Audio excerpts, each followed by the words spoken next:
오늘은 이 말씀을 가지고 인간의 관습이 아니라 하나님의 뜻에 순종하라, 그런 주제로 말씀을 전하겠습니다.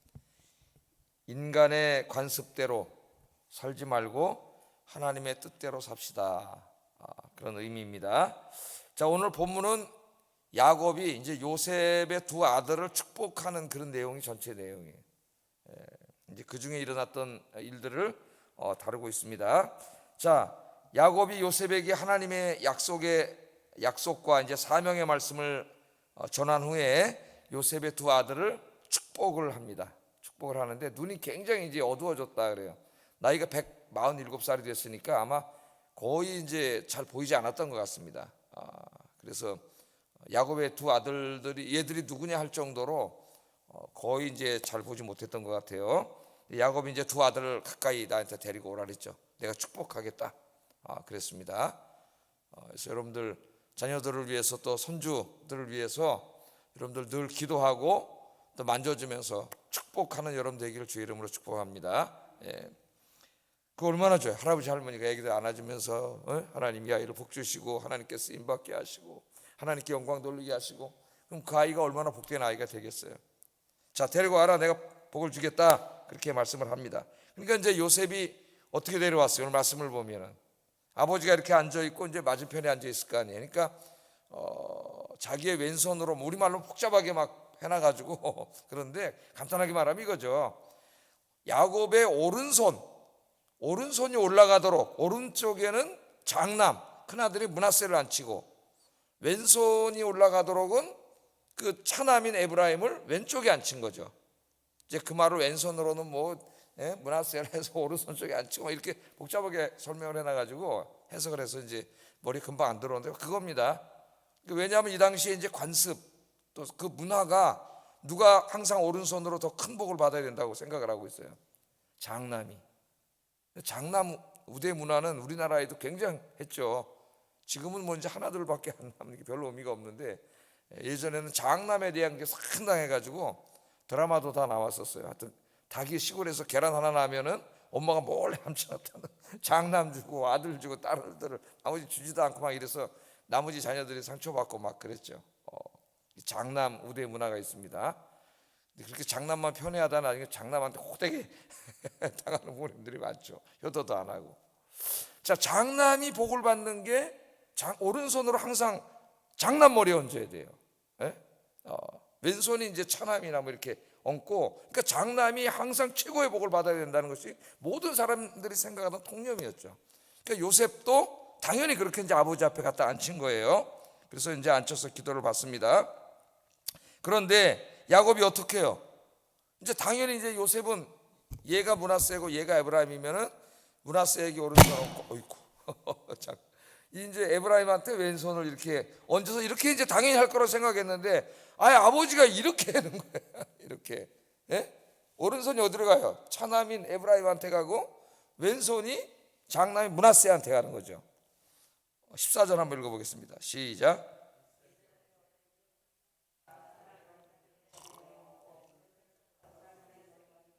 므낫세는 장자라도 팔을 옷 바꾸어 얹었더라. 그러니까 이거는 우리는 그냥 지금 얘기하지만은 우리에겐 별로 그렇게 중요한 게 아니기 때문에, 이 당시에는 굉장히 중요한 거예요. 이 장남 문화라고 하는 것이. 그러니까 반드시 그렇게 해야 되는 거예요. 그러니까 아버지가 눈이 잘 안 보이잖아요 지금. 그래서 요셉이 이렇게 보니까 손이 오른손이 차남한테 올라가고 왼손이 장남한테 올라가거든. 오늘 성경에 보면 요셉이 아버지가 그렇게 하는 것을 보고 기뻐하지 않았다 그랬어요. 이 효자인 요셉이 그렇게 하는 거 보고 기뻐하지 않았습니다. 당연히 큰아들한테 오른손이 올라가고 작은아들한테 왼손이 올라가야 되는데, 그래서 아버지의 손을 맞바꿔 놓으려고 그랬어요. 이거 안 돼. 이거 아버지 눈이 좀 안 보이니까 아버지가 잘못했나 보다 이렇게 생각을 하고 아버지한테 부탁을 하잖아요. 아버지, 잘못했습니다. 지금 오른손을 장남한테 얹으셔야지 손을 좀 바꿔달라고 부탁을 하죠. 17절 18절 한번 읽어보겠습니다. 시작. 오른손을 에브라임의 머리에 얹은 것을 보고 기뻐하지 아니하여 아버지의 손을 들어 에브라임 머리에 므낫세의 머리로 옮기고자 하여 그의 아버지에게 이르되, 아버지여 그리 마옵소서. 이는 장자이니 오른손을 그의 머리에 얹으소서. 이거 굉장히 심각해진 거예요. 요셉이 한나라의 총리인데, 대제국에 이렇게 하면 안 되는데, 그래서 아버지가 한 일이었지만 이 효자가 마음에 기쁘지가 않았어요. 그러니까 효자는 보통 부모님이 하시면은 좀 마음에 안 들어도 그냥 뭐라고 말 안 하죠. 그냥 그냥 아버지가 하시는데 내버려 두는데, 이건 도저히 그냥 두면 안 되는 일이기 때문에 이걸 바꿔달라고 요구를 했습니다. 장자의 머리 오른손을 얹어달라. 대를 잇는 게 장자니까. 그렇게 해서 이제 부탁을 했어요. 그런데 야곱이 이 부탁을 들어줬어요, 안 들어줬어요? 들어주지 않습니다. 허락하지 않아요. 그리고 야곱이 말하기를 나도 안다는 거예요. 나도 안다. 그러니까 내가 이거 안 보여서 실수해서 올려놓은 게 아니라, 이건 내가 어떻게 해요? 내가 의도적으로 올려놓은 거예요. 나도 안다. 얘가 장남이고 차남인지. 내가 일부러 그랬다는 거예요. 자, 그러면서 이렇게 말합니다. 19절 한번 읽어보겠습니다. 시작. 그도 한 족속이 되며 그도 크게 되려니와 그의 아우가 그보다 큰 자가 되고 그의 자손이 여러 민족을 이루리라 하고. 다 안다는 거예요. 므낫세도 한 민족을 이루겠지만, 그런데 하나님이 주시는 실제적인 장자의 복은 에브라임이 받는다는 겁니다. 우리 인간에 볼 때는 먼저 태어난 놈이 큰아들이 장남이죠. 우리 당연히 그렇게 생각하고, 그 관습과 문화에 따라서 당연히 큰아들이 받아야 돼. 그 당시에는 모든 재산 다 대부분 큰아들에게 주고, 우리나라도 옛날에 그랬잖아요. 나머지 자식들 조금씩 주는 건데, 지금 어림도 없죠. 지금 똑같이 나눠가져야 돼요. 부모님을 모신 사람은 1.5, 배우자 1.5, 나머지 자식들은 다 1이에요. 똑같이 나눠가져야 돼요. 막 지금 장남을 더 줬다가 소송 걸고 이제 그다음 자식 다 깨져요, 형제들이. 부모님 돌아가실 때 돈이 좀 있으면 돌아가시면 똑같이 나눠주고 가야지, 그건 내버두고 가면은 그 다음에 형제들끼리 원수됩니다. 돈이 하나도 없으면 괜찮아요, 차라리. 자, 그래서 나도 안다. 근데 이걸 이제 의도적으로 그렇게 한 거죠, 의도적으로. 자, 적어도 이 부분에 있어서 야곱은 자기 아버지 이삭보다 훌륭했습니다. 한번 이삭을 생각해 보세요. 야곱의 아버지 이삭. 야곱의 아버지, 자기 아버지는 이삭이잖아요. 이삭과 리브가, 엄마가 리브가인데, 이삭과 리브가는 태 속에서부터 야곱하고 에사하고 싸워가지고 하나님 앞에 기도했더니 누가 실제적인 장자가 된다 그랬어요. 에서가 장자지만은 작은 놈이 장자가 된다 그랬죠. 야곱이 더 큰 복을 얻는다. 이걸 이미 알고 있었어요. 그런데 자라면서, 애들이 자라고 이제 크면서 이삭 아버지는 큰 아들을 더 사랑했습니다. 장자에 대한 사랑이 크니까. 또 막 그냥 털도 많고 사냥하고 막 진짜 사나이죠. 에서는. 야곱은 좀 얌전하고 엄마 부엌에서 부엌이나 돕고 그러니까 아버지가 볼 때는 이 장남 에서가 훨씬 사랑스러운 거지. 그래서 나중에 이제 하나님이 자기가 죽기 전에 이제 눈이 어두워졌죠. 그때도 축복을 할 때에 당연히 하나님의 뜻에 따라서 야곱에게 장자의 복을, 믿음의 장자가 되는 거죠. 축복을 해야 되는데 하나님의 뜻을 거스르고 자기 마음대로 했습니다. 자기가 사랑하는 아들, 그 당시에 풍습, 관습, 그걸 그냥 받아들여 가지고 에서를 불러서 별미를 만들어 오면 내가 너에게 장자의 축복을 주겠다 하고 그렇게 했죠. 그러나 하나님이 결국은 이제 그렇게 하지 못하게 했는데, 그러나 이 부분에 있어서는 야곱이 이삭 아버지보다 훨씬 뛰어난 거죠. 세상의 관습을 따르지 않고 뭔가 지금 하나님의 뜻을 따르고 있는 것 같이 보여요. 오늘 이 말씀에 보면은 요셉도 마찬가지입니다. 자기 아들 요셉도 얼마나 믿음이 훌륭해요. 우리가 이제까지 요셉 쭉 공부해 왔는데 정말 대단한 사람이죠. 하나님 기뻐하는 사람인데, 적어도 이 부분에 있어서는 인간의 관습을 따르려고 했어요. 하나님 뜻을 묻지 않고 인간이 하던 관습대로, 문화대로 당연히 장남 큰아들이 이 하나님의 장남의 복을 받아야 된다, 먼저 태어난 아들이. 그래서 아버지가 이걸 어긋 맞췄을 때 기뻐하지도 않고 이걸 손을 바꿔놓으려고 했죠. 인습을 따른 거예요. 그러니까 요셉이 훌륭한 신앙이었지만은 이 부분에 있어서는 하나님의 뜻보다는 세상의 기준을 따르려고 했다는 거예요. 근데 우리가 가만히 보면은 저도 마찬가지고요. 어떤 부분에서는 굉장히 하나님의 말씀에 순종을 잘하고 하나님의 뜻대로 사는데, 어떤 부분에 있어서는 정말 하나님의 뜻을 안다는 게 있어요. 여러분 자신은 뭡니까 그게? 그게 뭐예요? 돈일 수도 있고 내 시간 사용일 수도 있고 뭐 여러 가지일 수도 있겠죠. 다른 거는 내가 다 하나님 앞에 하는데 이 부분에 있어서는 순종 안 하는 게 있을 수가 있어요. 여러분 그런 것까지도 모두 내려놓고 순종하는 여러분 되기를 주의 이름으로 축복합니다. 근데 오늘 야곱은 적어도 이 부분에 있어서는 그렇지 않고 세상의 기준보다는 하나님의 기준을 더 중요하게 여겼다는 거예요. 야곱은 그걸 모르겠어요. 알죠. 그러면 왜 야곱이 장남이 므낫세가 아니라 차남인 에브라임에게 장자의 축복을 하려고 했을까? 둘째 아들에게. 창세기에 나오지 않지만 먼 훗날 히브리서 저자가 이 사건을 다루고 있습니다. 이 사건을 평가를 하면서 히브리서 11장 21절에 이렇게 얘기를 해요. 한번 읽어보겠습니다. 시작.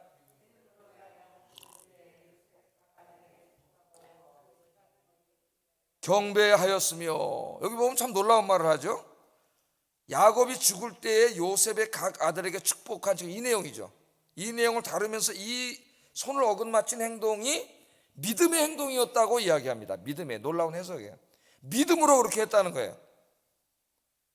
그러니까 왼손으로 장남을 얹고 오른손으로 차남인 에브라임을 축복함으로 에브라임에게 실제적인 하나님의 영적인 장남이 되게 한 이 축복을 한 것이 히브리서 저자가 볼 때 믿음으로 했다는 거예요. 믿음으로. 그러니까 이거는 믿음으로 했다니까 하나님과 연결이 된 거죠. 그게 하나님의 뜻이라는 거죠. 하나님의 뜻. 우리가 다 알 수는 없으나 이 말씀을 기초로 약간 추론을 해보면 아마 에브라임과 므낫세 중에 훨씬 더 에브라임이 하나님을 경외하고 하나님의 말씀에 순종하고 하나님을 잘 섬겼던 것 같아요. 에브라임이. 요셉은 아버지니까 누구보다 그걸 잘 알지만 그러나 그는 그런 것은 하나도 중요하게 여기지 않고 그냥 그 당시에 관습과 인습과 장남이 그것만 중요하게 여긴 거죠. 그런데 하나님은 그렇지 않아요. 하나님은 누구를 택하세요? 믿음의 사람을 택하고 믿음의 사람에게 그 영적인 장남을 연결해 주는 것이지 세상의 기준에 하나님 따르는 게 아니죠. 그래서 하나님께서 아마 야곱의 마음에 가르쳐 주지 않았겠습니까? 자기도 장남인가 안 다르잖아요. 일부러 그랬다 그러지 않습니까? 그러니까 하나님이 그 마음에 그걸 주셨기 때문에 그래서 손을 일부러 어긋맞게 얹혔고 어쩌면 야곱의 마음에도 장남에게도 마음이 갔을 수 있어요. 그런데 하나님이 그걸 원하지 않기 때문에 야곱은 순종한 거죠. 그래서 에브라임에게 이 장자의 축복을 준 겁니다. 우리가 여기서 이제 중요한 신앙의 교훈을 얻게 돼요. 하나님의 백성들은 세상의 관습이나 세상의 가치나 세상의 문화를 따르지 말고 하나님의 말씀을 따라야 살아야 된다는 거예요. 하나님의 뜻에 따라서 내 의지, 사람들의 관습, 이 세상의 풍속, 문화 그런 거 따라 살면 안 되는 거죠. 모든 사람이 그렇게 생각하더라도 우리는 하나님이 아니면 아닌 거예요. 그래서 늘 기도하시면서 여러분 삶의 모든 부분에 있어서 하나님의 뜻에 순종하고 하나님의 뜻대로 행하고 결정하는 행동하는 그런 삶을 사시기를 주의 이름으로 축복합니다. 자, 그래서 이제 야곱이 오늘 본문에 보면은 손을 그렇게 어긋만치고 두 아들을 위해서 축복 기도를 하는데 요거까지 좀 한번 생각을 해보겠어요. 15절 16절 한번 읽어보겠습니다. 시작.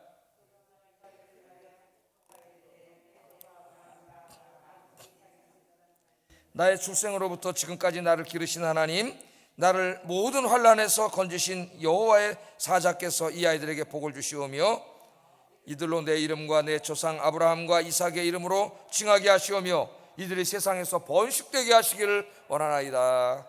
이제 놀라운 축복을 합니다. 우리가 보통 아이들 안고 하나님 이 아이에게 복을 주세요 그렇게 기도하잖아요. 여러분들 이 아침에 나오셔서 자녀들 손주들을 위해서 기도하시지 않습니까? 우리 아들 우리 딸 우리 며느리 우리 사위 하나님은 복을 주시고 또 우리 손주들 하나님께서 이렇게 복을 주셔서 하나님 잘 섬기게 하시고 하나님께서 쓰임받게 하시고 이 땅에서도 하나님 영화롭게 하게 해 주시옵소서. 하는 일이 잘 되게 해 주시옵소서. 막 이제 그러다가 이제 일용할 양식 연봉도 오르게 하시고 하시는 사업도 잘 되게 하시고 막 이제 여러분 기도를 하잖아요.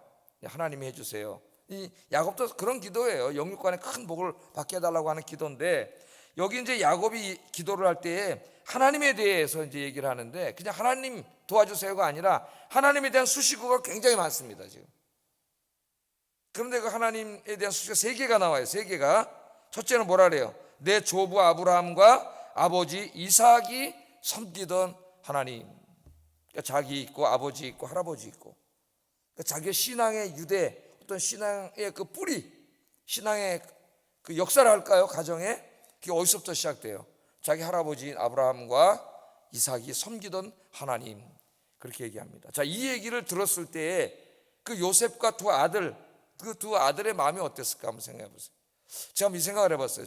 언젠가 저희 아버님 돌아가시기 얼마 몇 달 전에 이제 신앙의 계보를 몇 달이 아니구나 한 몇 년 전부터 좀 가르쳐 주셨는데, 우리 집안이 이제 예수 믿게 된 게 우리 집사람에게 이제 하는 말에 며느리가 들어와서 우리 할머니 때부터, 우리 아버님의 할머니예요. 우리 아버님의 할머니. 그러니까 조선 개화기 때 막 기독교가 들어왔을 때 이제 신의주, 평양 이런 북쪽이 더 많이 들어왔죠.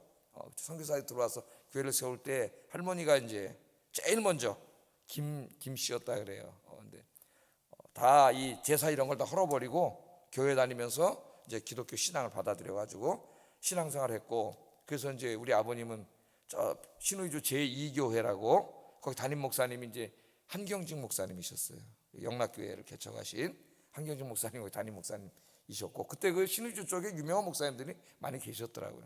거기 주일학교를 다녀서 우리 기독교 우리 신앙생활을 한 게 이게 이제 우리 아버지, 할머니, 어머니, 그다음에 우리 아버지, 그다음에 우리잖아요. 4대가 된다. 4대가. 그런 얘기를 들으니까 굉장히 어떤 그 자부심, 우리 뿌리가 우리 저 증조 할머니의, 그러니까 제가 그런 거죠. 증조 할머니의 하나님, 할머니의 하나님, 우리 아버지의 하나님, 나의 하나님, 그렇게 되는 거죠. 굉장히 그 자부심이 느껴지고 그런 게 생기더라고요. 그래서 저도 이제 우리 자녀들에게 또 얘기해 준, 걔네들은 5대째 이제 기독교 집안에서 이렇게 자라게 되는 거니까 그런 얘기를 들을 때 굉장히 신앙의 자부심이 생기더라고요. 그리고 이거 신앙생활을 더 잘해야 되겠다, 그런 생각도 들어요. 그래서 아마 비슷한 의도에서 얘기하지 않았을까. 우리 가정에 여호와 하나님 믿은 것이 바로 아브라함의 하나님, 할아버지 하나님, 얘네들한테는 증조 할아버지죠. 증조 할아버지 하나님, 할아버지 하나님, 아버지 하나님, 그 하나님이 이제 너의 하나님이 되기를 원한다. 할렐루야. 여러분들이 지금부터 또 계속 신앙의 연조를 쌓으셔서 여러분의 가정이 이렇게 되기를 주의 이름으로 축복합니다. 자, 그러니까 결국은 이것은 에브라임과 므낫세가 아브라함과 이삭처럼 하나님을 잘 섬기는 복을 받기를 원하는 기도를 한 거죠. 두 번째는 뭐라 그래요? 나의 출생으로부터 지금까지 나를 기르신 하나님. 이게 재밌습니다. 기르신 하나님. NIV에는 아마 셰퍼드라고 되어 있을 거예요. 목자가 양들을 이제 이렇게 먹이고 또 재우고 지키고 물도 먹이고 이렇게 기르잖아요. 그러니까 그 목자가 양들을 기르시는 것처럼 하나님께서 자기를 기르셨다는 거예요. 또 다른 말로 하면 부모님이 자식을 기르는 것처럼 하나님이 자식을 길렀다는 거예요. 그래서 저도 이제 말씀 준비하면 저를 생각해 봤어요. 어려서부터 이제 태어나면서부터 기억나는 선에서부터 지금까지 생각해 봤는데, 저희 부모님이 계셨지만은 정말 하나님이 나를 길러주셨구나, 그런 생각이 들어요. 인생의 중요한 때마다 하나님이 나를 길러주셨구나. 요셉이 자기 인생을 되돌아보면서 형한테 죽을 뻔해갖고 도망가가지고 이제 그때부터 자기 험난한 인생, 험난한 인생이라 그러잖아요. 나그네 같은 세월이 130년 지났는데 조상의 세월에 비하면 보잘것없지만 험난한 인생을 살았습니다. 이렇게 고백하지 않습니까? 왕 앞에서 험난한 인생을 살았습니다. 그런데 평생 또 하나님 길러주셨다. 이건 무슨 기도예요? 나를 길러주신 내 아버지 하나님께서 너희들도 이렇게 길러주시기를 원한다는 거죠. 길러주시기를 원한다. 여러분도 그렇게 기도하세요. 그다음 세 번째는 나를 모든 환난에서 건지신 하나님이라고 얘기해요. 다 보면 어떻게 보면 자기의 간증입니다. 이게 나를 모든 환난에서 건지신 하나님. 야곱의 인생에 환난이 많았죠. 그런데 그때마다 하나님이 다 구원해 주셨다는 거예요. 외삼촌 라반이 야곱을 잡아 죽이려고 막 쫓아올 때에 거의 다 이제 잡혀서 죽게 생겼는데 그 꿈에 나타나가지고 야곱에게 손도 못 대게 하나님께서 막아주시지 않았습니까? 그 라반이 그러자 하나님이 나를 막지 않았으면 내가 널 죽였을지도 모른다, 그렇게 얘기를 하잖아요. 또 에서 자기 형이 400명의 군사를 거느리고 죽이려고 올 때에도 그 마음을 하나님 바꾸셔가지고 어긋만고 같이 끌어안고 울게 만드셨잖아요. 그 환난에서도 하나님이 다 지켜주시고, 이 지금 극심한 그 전에 7년 대환란 때도 다 이 흉년이 들어가지고 그때도 하나님 지켜주시고, 자기 인생을 돌아볼 때 환난이 있었지만 모든 환난에서 하나님 지켜주셨다는 거예요. 그러니까 기독교, 이 하나님을 믿는 백성들에게도 환난이 없는 게 아니죠. 하나님 여러 가지 우리 연단시키기 위해서 어려움을 주십니다. 그러나 하나님은 어때요?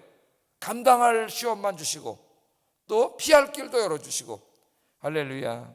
그 모든 환난이 있었지만 하나님이 다 지켜주셨다는 거예요. 그러니까 앞으로 이 아이들이 살아가는데도 그런 일들이 많이 있겠지만은 하나님이 지켜주시기를 원한다. 할렐루야. 그런 기도를 드리면서 마지막에 에브라임과 므낫세에게 하나님 영육간의 복을 주시옵소서, 한마디로 말한 그런 기도입니다. 그렇게 축복 기도를 하고 이 기도를 마치고 있습니다. 먼저 여러분의 남은 인생에 하나님께서 남은 인생에 여러분을 길러주시고 먹여주시고 지켜주시고 또 여러분 앞으로 당하는 모든 이 세상의 위험으로부터도 우리 하나님이 지켜주시기를 주의 이름으로 축복합니다. 여러분의 자식들과 손주들도 오늘 야곱을 지켜주신 그 하나님, 먹여주시고 길러주신 그 하나님이 지켜주실 줄로 믿습니다. 또 여러분의 자자 손손이 하나님을 잘 믿는 영적인 복과 세상의 복도 우리 하나님이 풍성하게 채워주실 줄로 믿습니다.